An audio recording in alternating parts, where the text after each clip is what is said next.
Hey, look, I get the fact nobody wants to be told their baby is ugly, but you need to be open for commentary and criticism, right? I always tell the story of the blind people and the elephant, and I won't do it because I don't want to suck up the time. But essentially, the moral of that story is we get so close to a problem, we don't see the bigger picture. So, yeah, you're right. You may have a perfect solution, but there are other people that do 60% of what you do. What is it you do differently and why? My name's Joel, and I'm a recovering nerd. I spent the last 25 years bouncing between creative jobs and technical teams. I worked at places like Nickelodeon to NASA, and a few other places that started with different letters.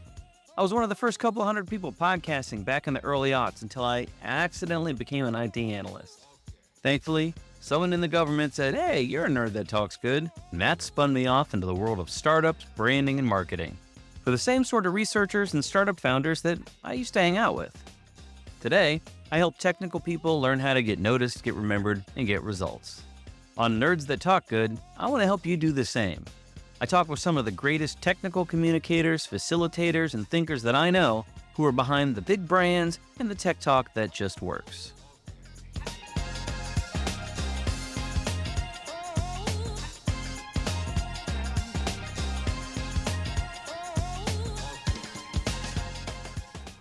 I am super excited to have Jeff Wheatman on today, and we will introduce his alter ego in just a little bit. Jeff and I go way back, and we'll probably reminisce on some of those stories. Jeff's been doing cyber so long, it wasn't even called that when it got started. He is an experienced cyber risk leader, practitioner, strategist, thought leader, storyteller, executive advisor, goon, and the former vice president in Gartner cybersecurity and risk management group. He is now, I think I saw at one point you had a title, risk evangelist. Yeah. So that was my original title, but we changed that, and I'll actually share why, because I think it's relevant to some of the stuff we're gonna talk about. Words mean stuff. Yeah, that was my title at Emergent, so I want to dip into that. Jeff, thank you for joining. Oh my God, Joel, it's a pleasure. When I saw that you were launching this new podcast, I immediately reached out and said, "When are we going to have me on?" And then I'm just going to open the raincoat.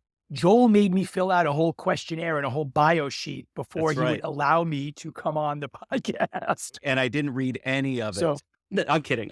That's okay.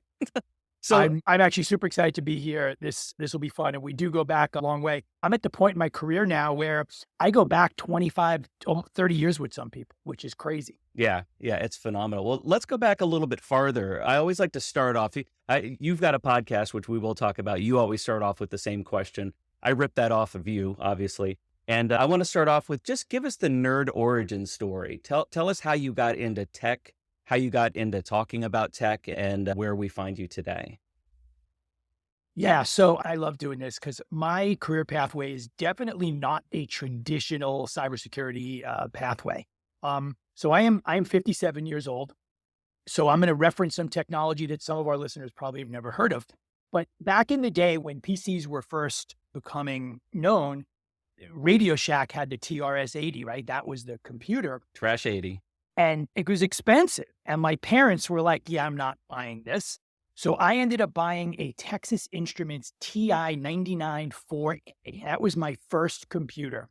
And the thing literally came with like a separate big 5.25 or 5.5 inch floppies. And I had to literally install everything from scratch. And it was super painful, but I loved it. And I wrote like a little game and I sold it to a local electronics store. It was like a lame version of like Space Invaders, but like where you had to peek and poke every single friggin' dot on the screen. And I just always have loved technology. I've always been enthralled. I've always been a science geek, a science nerd. I read physics for fun. I'm a sci-fi guy. And I continued to play with that. And then when it came time to become an adult, I actually ended up in retail. I was managing a hardware store in New York City. And I got tired of coming home and yelling at my girlfriend every single day because I hated working in retail. I hated working with the people I worked with. And I was just miserable. And I said, I like technology. And I basically put myself through a Novell NetWare training class, learning Novell NetWare 3.11. So again, dating myself. And I did that at night. And I literally applied for a bunch of jobs. I had no experience. I had no background. I talk good. And I got hired by a guy named Robert Ponte, who I actually still am in touch with all these years later. And I ran a team that installed Linux servers for color printers. And I started playing around with Linux and Solaris and Unix. And I went, ooh, this is like really cool, interesting stuff. And FreeBSD. And this was even like before Ubuntu, and Linux was still like really new back then. And we were just off to the races from there. And I was just constantly teaching myself stuff. And then at one point, I was working for a consulting company, and the company was on the blocks. So nobody was signing up for any new business, and they didn't want me to leave. So they tucked me in this job where I literally had 4 hours of work to do a week. So I was bored. So I stumbled across a website called 2600, and I found these articles written by the happy hacker, Carolyn Meinum. And I know she's gotten a lot of crap over time, but she was teaching people how to do pen testing before it was even called pen testing, right? So I learned how to do a pen test. And I said, this is way, way more interesting than the shit I'm doing now. And I decided that day, I am now a security person, and I have just never looked back. So I've done everything in security. I did network security. I did application security. I did data security. I did pen testing. And what I learned about myself is I wasn't very good at any of those things, but I could talk about them. And I could talk about them to a business person and a technology person. And I could sit at a table and bring those two audiences who literally could not communicate together. So I literally have built a career out of talking. And if you ask anyone in my family, they will say that's good, because I don't know that you're good at anything else. So that's my story. And, and for those of you out there that are looking and aspiring to a career, and Joel and I talked about this before we actually started. First thing, if you want to be in cyber, you better love it, because it is a life of misery and unhappiness otherwise. But if you love it, don't fall into well, I've never done that. I always tell people, your goal in life is to figure out how to do the job they hired you to do before they figured out you did not know how to do the job they hired you for. That has been my entire career. I walk in and I go, okay, who's the best at this thing you hired me for? I'm going to be better than that person. And that has been what I've done. And I started up some consulting practices. I learned a lot about the difference between security and risk. And then I did a 15-year stint at Gartner. And I know Gartner can be somewhat polarizing, but I will tell you, I work with some of the smartest people. I still have a bunch of really good friends there. That's where you and I met when you were back in Emergent. And I still think you guys had the coolest technology. And I learned really how to build these bridges and have effective communication. And then about 3 years ago, I was talking to Paul Paget, who is the CEO of Black Kite, where I am now. And I hung up the phone and I said, these guys are doing something really cool. I think I can help them. And I reached out to Paul and I told him that, and he agreed. And so I'm coming up on 3 years now with Black Kite. And if anyone is interested in learning, definitely reach out to me. I'm not a sales or marketing person, but I'll talk good to you. So that's my career. And then in there, so you mentioned gooning, and I don't know, we'll talk about that, but I got invited to be a speaker goon at DEF CON. And you can actually see I have a goon sticker on the back of my phone. So for those of you who don't know, DEF CON is a very big hacker conference. It's like 50,000 people, and it is entirely run off the sweat equity and backs of a bunch of unpaid volunteers, goons. And when I was doing that, I had cocktails with Fyodor, the guy that invented Nmap. I hung out with the late, great Dan Kaminsky. I just met people who literally came before me. You talked about stealing something from me for the podcast, and what do you think? I made this stuff up? I stole from everybody. Newton has a great line. I see far because I stand on the shoulder of giants. And I got to hang out with those people. And I'm friends with those people. And that's, if I have a life beyond my wildest dreams, that's it in a nutshell. I could just tell you're just smiling, beaming from ear to ear. You smile more when you talk about DEF CON than when you talk about the work stuff. So we'll get into some of that. So I talk about in my workshops, or when I'm doing one of my talks, I actually share the emergent, not the founding story, but the story of when we discovered what the story of the story to some extent. And you saw us very early on in those early days when we were still scrabbling to figure out how to position this thing. And that's what I want to dig into, because I do a lot of mentoring with startups. I see a lot of early startups. So I've gone through that a lot, but you've seen a lot more than I have. And it's a risk for a very early stage startup to even get engaged with a firm like Gartner, but it could be very helpful in shaping the messaging, shaping the positioning. What's a red flag that goes off when you meet a founder, maybe a technical founder or that product team? It's an early meeting and you're playing the role of the executive. Give me the pitch. Tell me what you do. What are some of the things that are mistakes that founders make?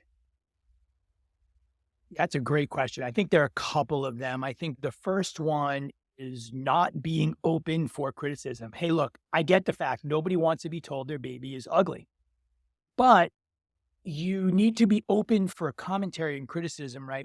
I always tell the story of the blind people and the elephant, and I won't do it because I don't want to suck up the time. But essentially, the moral of that story is we get so close to a problem, we don't see the bigger picture.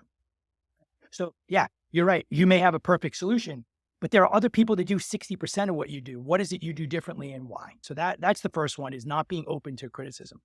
I think the second one, and this is a tough one because for small companies, they can't necessarily afford this, but I can't tell you how many companies had amazing technology and the founder, the creator, never let go of the reins. They wanted to be the CEO. They wanted to be head of sales. They wanted to be the CRO.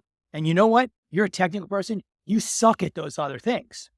And you need to recognize that, and you need to leverage people and bring in either advisors, or if you've taken in money from an investor, go to your investors because they have a whole cadre of people that they can bring to bear.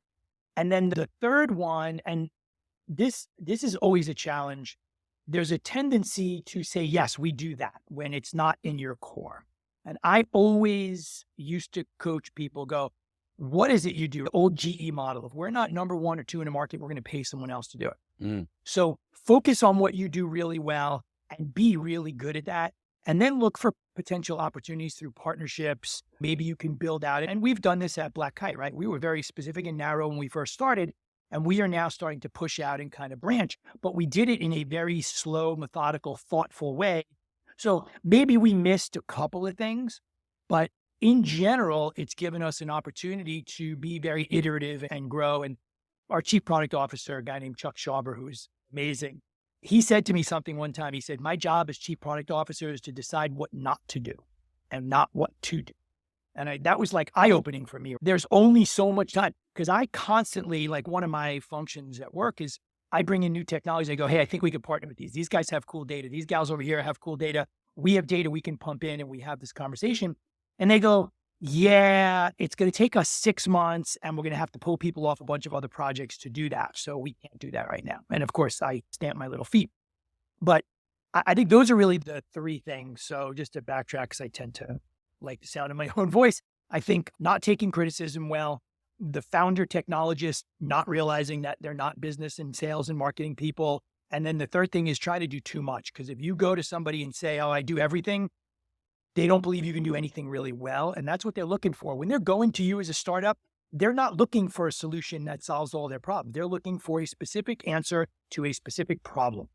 And we need to give that to them, and we don't. Yeah, I have had clients say, make us, tell the CrowdStrike story, make us CrowdStrike. And I'm like, you got CrowdStrike money? You got CrowdStrike capabilities? You don't. So let's find the thing that you really do. It's the shiny object ambulance chasing. And I see that in messaging too. One of the criticisms of Gartner is, and I've used this metaphor before, is, and it's not necessarily on them, it's on the industry. A new category pops up or a new word pops up and the entire industry plays what I call bunch ball soccer, right? So it's like 5-year-olds playing soccer. Everybody rushes to the ball. Everybody wants to capture the ball. And a mature organization or a mature industry knows their positions. But with Gartner, one of the things with Emergent is we were trying to get in a brand new category. And so everybody was rushing to this category before we even understood it. I want to pick your brain about categorization. You have to fit in to stand out. Is it so important to talk about your category or to talk about the problem you solve, the thing you have to always use the language? Yeah, so that's a really hard one. And it was something I struggled with when I was an analyst, and I still struggle with it a little bit in my current role, because ultimately, if you're a market of one, nobody's talking about you. So, and to your point, when I first started talking to Emergent, and in particular, Dr. Crane, who's a brilliant guy who I think was one of those founders who recognized that he was not the salesperson. So I think it's very difficult. The optimal answer is focus on the problem you solve But frequently you don't get that opportunity unless you can say we fit in this. And I'll give you an example from my current role at Black Kite. So people say, so what do you guys do? And I say, well, we're third-party risk intelligence and we gather and we do and we present and all this stuff. And they go, oh, so you're like, and they give us two names of the competitors. And I go, so we do what they promised to do and have failed at. And let me tell you why, right? But until I can get them to identify, yes, you're in this market, the rest of the conversation doesn't happen. Now, I have an advantage because I have a pedigree and I've been around a long time and I'm known, and people know that I am very independent. People know I'm not a sales and marketing person. If I call one of my CISO friends, and I got bunches of them just like you do, they know I'm not calling them to pitch them. Maybe I'm want to learn from them. Hey, what are you doing for this? And hey, we're doing this new thing. What do you think? Is this interesting? And I think that is really challenge. The flip side of that, though, is when markets get so big, the differentiation is not there. And I'm going to say something that's a little controversial. GRC, I believe GRC as a technical market is a failed experiment. Right? I've never met a CISO who got up in the morning and said, holy shit, I am so glad I spent $10 million on filling the product because it solved all my problems, because it hasn't. And for my GRC partners out there, we love what you guys do. You're awesome. But we have to be mindful of over-promising. And I think sometimes markets get so big, that is what happens. So the challenge, I think, for a lot of startups is that if you're not doing something at least somewhat similar to someone else, that 30-second elevator pitch is not enough time. So then you got to corner people and you got to get them in a slow elevator, or you got to push the emergency stop button and go, oh my God, I thought I saw a ghost dog. Something like that. But otherwise, it's very difficult to do. And the one thing I've seen in my 3 years is I went from, hey, I work for this company, and they go, oh, I think I've heard of Black Kite, to, oh yeah, we're hearing about you. Show me what you do. But that took 3 years, and I already stepped onto a train that was already moving. A lot of startups don't have that. And I think in particular, going back to Emergent, right? Dr. Crean's story was very much based on the PhD research he did on swarming animals. Now, I get that because I'm a total geek nerd. Most people are like, what are you talking about? And I think that was part of the problem, was not just that it was a unique solution, but the setup was too long and complicated. Yeah, that's one of the conclusions we came to. Yeah. As opposed to, we make it easier for you to make these decisions. Oh, really? How do you do that? And then we can talk. I think a lot of it is 10 seconds. That's what you get to hook somebody. And if you don't, the rest of it falls on deaf ears. And I always tell people, I coach people in speaking and presenting all the time. And I would say, if people are looking at their phones 30 seconds after you started, you better restart and get their attention, because you're going to lose them. And that's what happens in a lot of these meetings. I've been doing a lot of research in human cognition and how we process. And speaking simply, using language, very clipped, short language, sometimes gets poo-pooed and gets ascribed to being unintelligent. But when you're in a position where you have a limited amount of time to pitch or to do a setup, you can't say it's a self-defending artificial intelligence multinodal network based on the behavior of eusocial insects. You say it's an ant swarm technology that predicts where you're going to get hacked next. Oh, okay. And then you have to be able to prove it, though. Right. And that's, the proof is in the pudding, as it were. And that was the big challenge at Emergent. It was, show me the swarm, show me the algorithm. And as I'm like, dude, it's math. It's like, it's really hard to explain that. And it wasn't until I invented the card game that could explain and show them in 40 seconds. I still have that card game in my desk. I love that thing. That thing was brilliant. That's awesome. Yeah, it's sitting in my desk. Granted, it's sitting in my desk with all my DEF CON patches, my goon badges, and my wife is like afraid to go in my office now. It's your trophies. I'd love to ask, in the position that you are now, and I do want to get the story of Risk Evangelist, what are you finding sitting on this side now that people are asking for? So now you're in a position where you're talking, maybe as an analyst, you were talking with the buyers and the CISOs because you needed to understand what the market wanted, but now you're in a position where you're almost exclusively talking to them. Have problems changed? Like, are we dealing with fundamentally different things, or are they just in different wrappers? There are some areas where I think we're dealing with different fundamentals, right? I think cloud was a paradigm shift. moving away from doing everything yourself and hosting yourself. I think that was a paradigm shift, and it turned a lot of security people into contract managers, right? Which is not necessarily what they want to do.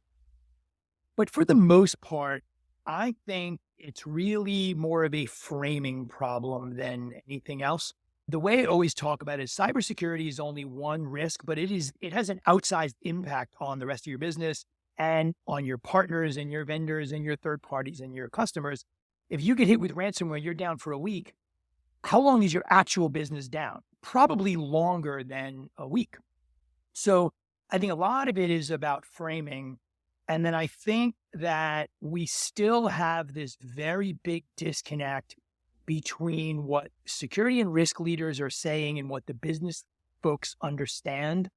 And I feel like there's equal fault on both sides. I feel like on the business side, they're poo-pooing it and going, well, that's your problem, right? It's a tech thing.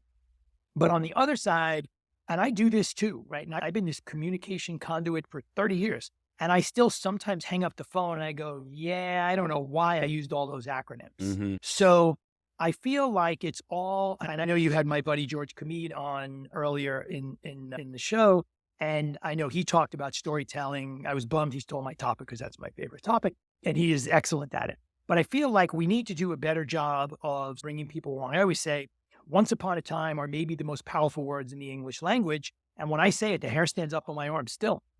And I talk about storytelling and people go, oh, I can't do that. And I go, you can though. Yeah. You do it all the time. You just have to figure out how to create a character and step into the character. And that's what I do all the time. So I know it's like a very long-winded answer, but I feel like we are taking 3 steps forward, 2 steps back. I think sometimes we're going 3 steps forward, 4 steps back. I think the political environment, and I'm not going to get political, but I think that change in party, change in administration, I think changes every 4 years, every 8 years. And I think that's a challenge. And actually I had Merritt Baer, who's a well-known CISO on my podcast. And we talked about what should CISOs expect with the new administration. And we did it without getting political. But I feel like the SEC ruling, the new regulation out of the EU, DORA, which is an operational risk management framework, I feel like the business is starting to get questions from outside parties they don't know the answers to. And I don't think they always know who to go to. And I think that to me is the biggest challenge. And then sprinkle in AI and all the new things. And I don't think AI, for the most part, is allowing attackers to do anything different, but I think they're allowing them to do the same things much, much faster. And we are not prepared. Right. So those, I think, are the biggest sort of challenges that I think that, and I say security and risk leaders, because not everyone has the title CISO, but at the end of the day, you have some ownership in technology and or cybersecurity risk in the organization. And it behooves you to get your business to understand why they should be paying attention. Even if they don't listen, they got to, or even if they don't do what you want, they have to listen.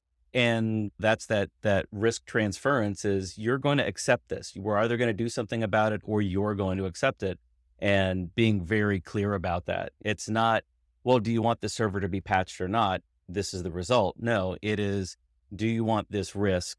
And that's where I think, and not to get all philosophical about what risk really is, and I still think we're using it wrong a lot in the industry. What is a risk versus threat, blah, blah, blah, all that stuff. But I think it does get down to the storytelling. And I had a conversation with a former colleague who is a video guy, and I'll be posting that actually this next week, about storytelling. So he did explainer videos, 30-second explainer videos that had the entire Joseph Campbell hero arc in them. And it's like the story and the pathos and going to the unknown and bringing them out. And I'm like, dude, we just have to talk about these features. He's like, no, these aren't features. This is the promise. This is the temptress, yada, yada, yada. So I think storytelling gets underused, but also talked about too much. I think we still don't quite understand it as technical people, but it's like you said, it's something that we do every day. So it's interesting you mentioned that, because I've been talking to people about storytelling for 20 years before it was this big thing. Now everybody's a storyteller. Yeah, right. But I love the hero's journey because I actually use that. It's actually one of the core pieces in my storytelling deck that I use. And the one key takeaway I always say is, look, you're the CISO. You think you're the hero, but you're not. You're the wise person.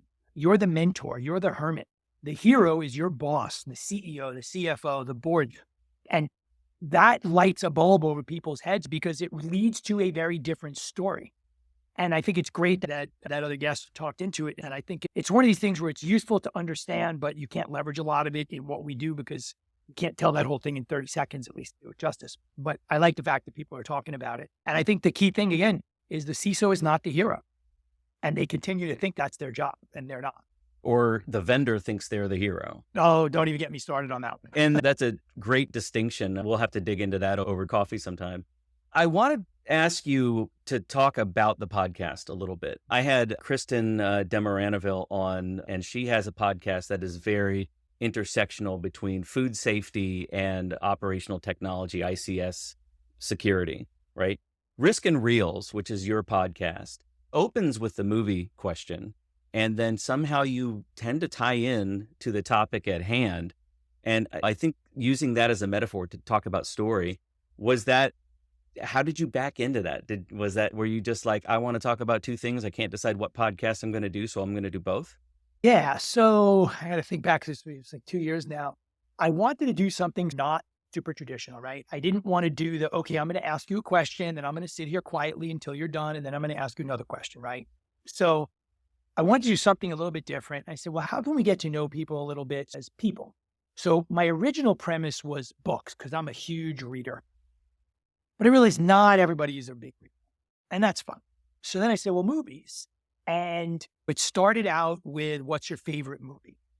And then it started to morph a little bit. And what I do now, so I'll open the raincoat a little bit. We do prep calls. You and I didn't do a prep call because we've known each other forever. But I always do a prep call. And I say, okay, so based on what I know about you, here's what I think might be an interesting topic to talk about. Okay, I agree. All right.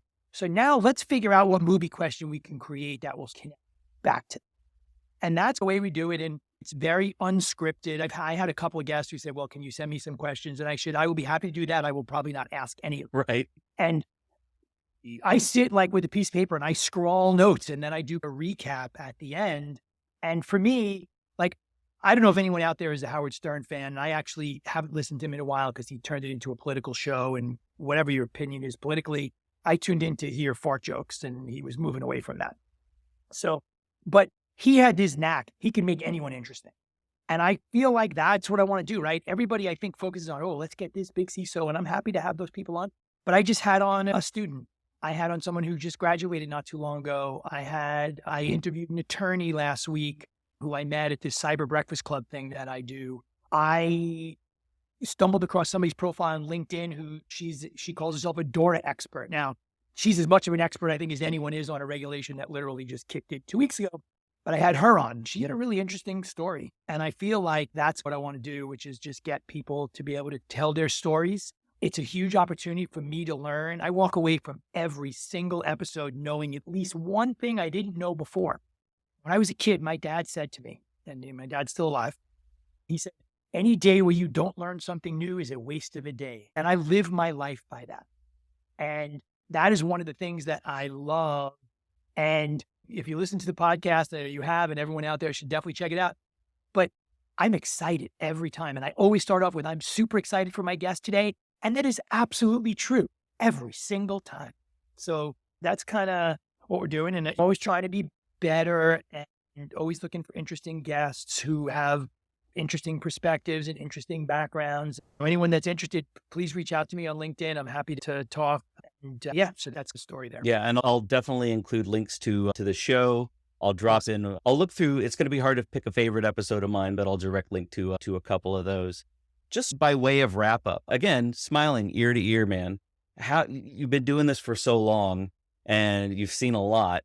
What do you do outside of work to stay fresh, to stay connected, and to ignite that passion to keep the fires going? So I have 3 kids. So I'm like super involved in their lives. One of my son, it works for a lobbyist firm in DC. My older daughter is actually in PA school in Philadelphia. So she's going into the medical profession. And my youngest is a 19-year-old sophomore at UCF in Orlando, studying languages and poli-sci. And she's looking for an internship. If anyone's looking, she's super, super smart. There's a commercial. My wife runs her own company. I'm super involved with them. Tonight, I'm actually getting scuba certified over the next 2 weekends. We're going on a trip with some friends of ours, and my buddy's a diver, and he's like, hey, if you get certified, we can dive. So I'm doing that. I'm a huge traveler. I look at my parents, and they worked their whole lives and now they don't really do anything because they're in their 80s and they're not as mobile. And I don't want to be that. So we figured out I've been to like 80 countries. We were just in the Canary Islands, Morocco, and Spain. Last year, we were in Vietnam and Cambodia. I've been to Africa on safari. So those are really the things I do, but I'm a huge reader. And that's the thing. I don't know about you, Joel, but a lot of what I read is stuff online about AI, about cybersecurity, about technology, because that's what I love. So people ask me like, what are your hobbies? And I go, but I have hobbies in a traditional way. I've thought about picking up a guitar, but then I am reminded when I was 13, my mom got me guitar lessons. And after 2 lessons, the teacher said to my mother, she should save her money. Oh, So clearly, yeah, at the time it was hurtful, but I love music. Doesn't mean I need to be able to play it. But yeah, I just think, I think the world is so interesting. And I always try to stop and smell the roses. We have a couple of dogs. We actually just rescued a new dog named Dexter who had a leg amputated. And he was in a very bad situation. And my wife's like, I want that dog. So we drove down to Miami. I got a flat halfway. I stood out in the rain waiting for roadside assistance. They put the donut on and I drove the rest of the way to Miami. We picked his dog up and he's now part of my growing family. oh, that's awesome. I think you might have posted some of those pictures on LinkedIn. So I do love a good dog picture. Dogs seem to be very popular with cybersecurity folks. I don't know what it is. My wife won't let me get a dog. She likes quiet around the house. So I have fish in a pond in the Okay. backyard that I never feed because they're basically wild goldfish. So not so big on that. So man, I got to tell you, you're absolutely right. It is so exciting and it is such a pleasure. And editing my podcast, I say that all the time. I say awesome. And I say, I'm so excited and it's genuine. And I think that is one of the things that you need as a technical communicator. You need curiosity. You need to be genuine. You need to recognize what you're good at and what you're not, even if that's guitar playing. Let me just add something there, Joel, because I think that's an interesting point, right? It is about the excitement. About a year ago, I had a self-reflective moment where I realized the most common thing out of my mouth was, that is so fucking annoying. And I went, that is such a negative way to lead my life. And I don't do it anymore. And we were on vacation with the kids. And I said to my daughter, I would like you to not say for a whole day, something's annoying. And she did it. Right. And I feel like if we're positive, we bring positivity to us. I think if we're negative, we bring negativity. I actually just got a new tattoo, which I guess maybe is one of my hobbies, because a bunch of those, but it's based on an old Cherokee parable about the dark wolf and the white wolf. And basically I won't give you the whole thing. You can look it up, but really all it is that if we feed into the darkness, if we feed into the jealousy, the anger, the hatred, the frustration, that is what we get. If we feed into the love and joy and friendship and sort of those positive things, that is what we get. And I tell my kids all the time, every day you get to decide whether you're going to be miserable or joyful, and you get to pick every day. And too many people pick the misery because it's easier. Yeah. And you can blame people. So, that to me is partially where the excitement comes from. Yeah. Internal perspective versus external perspective, I think is awesome. So for people who want to connect up with you, I'll include the LinkedIn, I'll include some links out to the podcast, but where else, how else can people follow you? Yeah, so LinkedIn is really the best bet. I don't really do any other social media. My wife made me get off Facebook during COVID because I was fighting with people on a regular basis when I was supposed to be working. Twitter, X, whatever you want to call it, is a friggin' cesspool now, so I won't go on there. So LinkedIn is really my space. You can definitely check out the podcast. I do some blogging for our website at blackkite.com. Definitely check us out if anyone's interested in hearing what we do. I'm happy to have that conversation. I do a thing every Thursday called the Thursday Think, which is just something that makes me go, So you may find some value there. I also go to a lot of conferences. So I'm going to be attending this year, so far I know, RSA, Black Hat, the Gartner Security and Risk Conference, and the Gartner Enterprise Risk Management. I am presenting at ISACA, I forget what they call it now, the GRC conference in May, I think. But yeah, check my LinkedIn. I always post where I'm going to be. And then also check out the Cyber Breakfast Club. That's one of my favorite networking groups. They basically say, if there's a football team, we have a chapter, and they meet once a month from 7:45 to 9, virtual networking, presentation, and some sponsored stuff. So that's it. I'm around. And if you see me in the hall, feel free to grab me. I love talking to people. I know we didn't really get to the DEF CON thing, but feel free to call me Monkey if that is what you so desire. Awesome. Yeah. And when I think the Gartner thing, one of the Gartner things is always up here in this area. So I will, even if I can't get into it, I'll LobbyCon it with you because it would be great to hang out. Jeff, thanks for joining, buddy. I'd love to come on and talk movies and risk and reels. Yeah. I may introduce you to my former video colleague who can just talk your ear off about movies. All right. Thanks, Joel. Appreciate it. Cheers, everyone. If you want links to the resources mentioned on the show, head on over to the episode page. And for information on booking a message therapy workshop, getting your hands on the message deck, to check out my upcoming book, or just buy me a coffee, go to nerdthattalksgood.com/podcast. Until next time, happy messaging. Remember, you don't have to speak well. You only got to learn how to talk good.